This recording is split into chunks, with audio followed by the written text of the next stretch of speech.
So Jews living in Christian lands.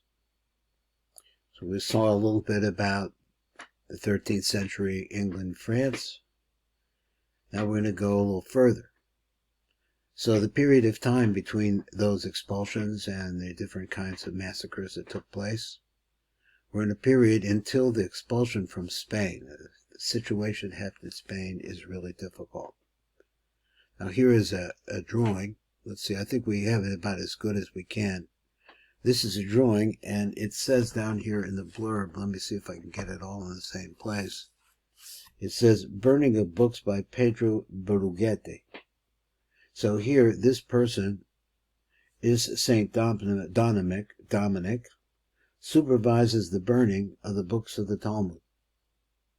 The book in the air, this one here, is the New Testament. So this is the burning of the Old. This is a man who became sainted as a result of leading this. And there is the New Testament, which is up above, floating, because it's so spiritual and high. Now, we're going to read this little piece right here. And let's come down a little bit closer so we can see it, get some idea of what's saying. He says, the destruction of the Jewish community in France, the 14th century, which is the 1300s, and we'll look at it a little bit more in a minute. So let's come over here. Let me see if I can keep trying to get this tuned in. He says this is a picture of France. Okay, this is the moving towards the Ashkenaz, means Germany, and moving in that direction. This is Alsace-Lorraine in this area. So this is Western France, Eastern France. So let's read this little bit that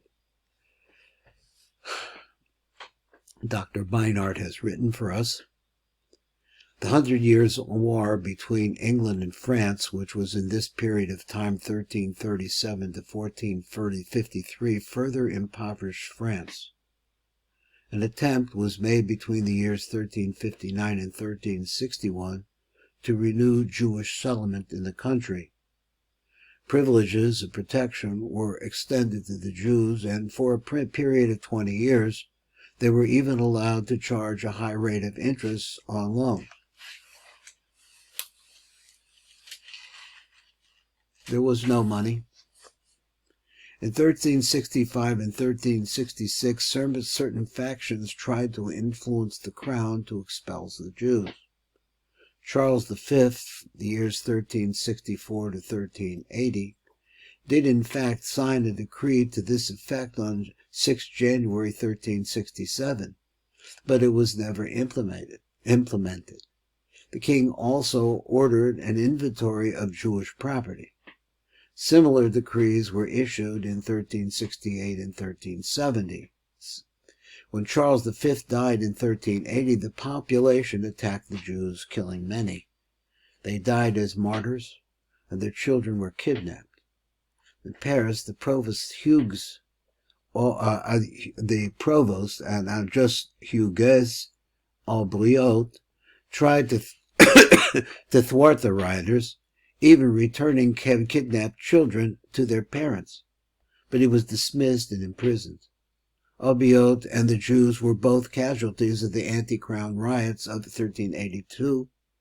Charles VI succumbed to popular pressure, and on 15 July 1394 decreed the expulsion of the Jews from France by 3rd November, 7 years short of the 20-year period granted in the Charter of Resettlement issued by his father Charles V. The Jews were also expelled from Toulouse on 7 December 1394. There were 12 families, an additional 7 from the environs of Toulouse. Jewish communities remained in Franche-Comté, Lorraine in the north. So he said Provence and Navarre, they still remain. In 1481, when Provence was annexed to France, the edict of expulsion was applied there as well. However, the king acquiesced to the pleas of the Jews of Marseille, Arié, and Aix-en-Provence, Tarascon, and other different cities, and Salon de Provence and renewed their privileges. In 1484, there was an outbreak of riots in the towns of Provence, except Salon, and on 19 August 1484, Charles VIII, ruled between 1483 and 1498, forbade Jewish settlements in Arié. In 1486, the town council turned to its representatives in the Assembly of States, demanding the expulsion of the Jews, a similar demand being made in Marseille. Anti-Jewish feelings were particularly strong after the Spanish expulsion, 1492, and Charles finally yielded to the pressure. At the end of July 1493, he ordered all Jews to either convert or leave Arié within 3 months. The Jews of Arié and Marseille succeeded in obtaining a number of postponements of the decree, but in 1500 to 1501, the remnant were first forced to leave. Only a few Jews remained in the French papal territories. The renewal of Jewish settlement in southwest France became the task of the conversos who fled the Iberian Peninsula, but many years were to pass before they were allowed to live openly as Jews. This is a difficult time. Let's come over here and try to play our little numbers game here.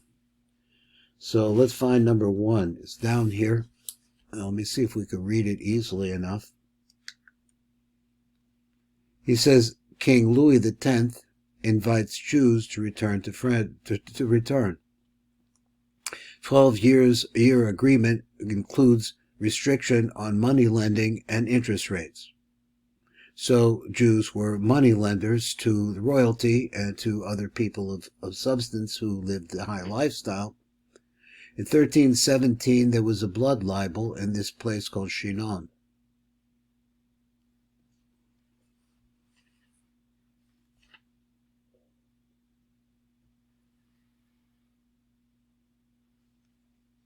I'm going to assume, let's see, this says number 8 or number 3. I can't quite make it out. No, here's number 3 over here. Let me get it on.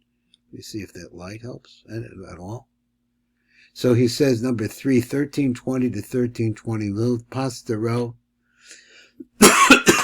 and lepers massacres took place in this city called Chinon.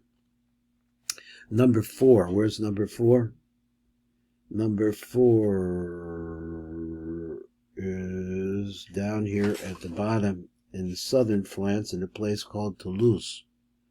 Beginning of the Black Death in France started there.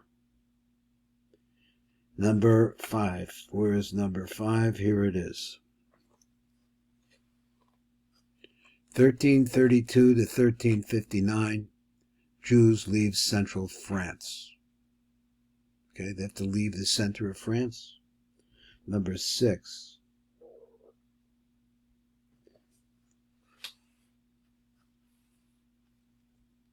(1360), Charles V. I'm going to take this light off. I don't think it's not helping.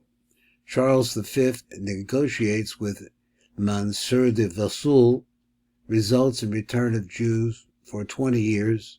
De Vesoul appointed chief tax collector.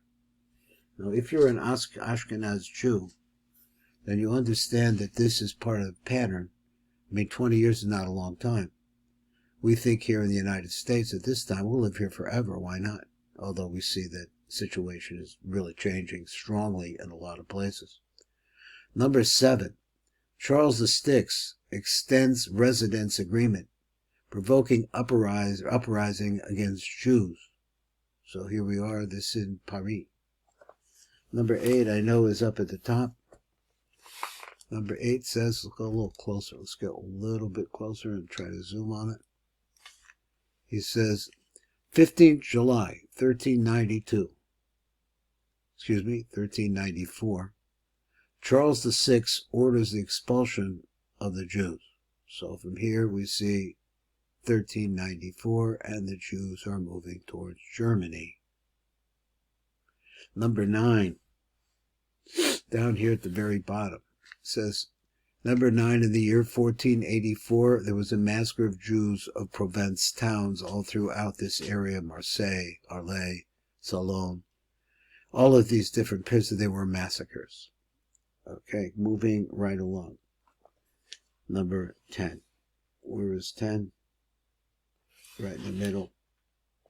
10 says, in the year 1493, and you see here the line again, orders the expulsion of Provence Jews. Now that's really that's 2 years after the expulsion from Spain.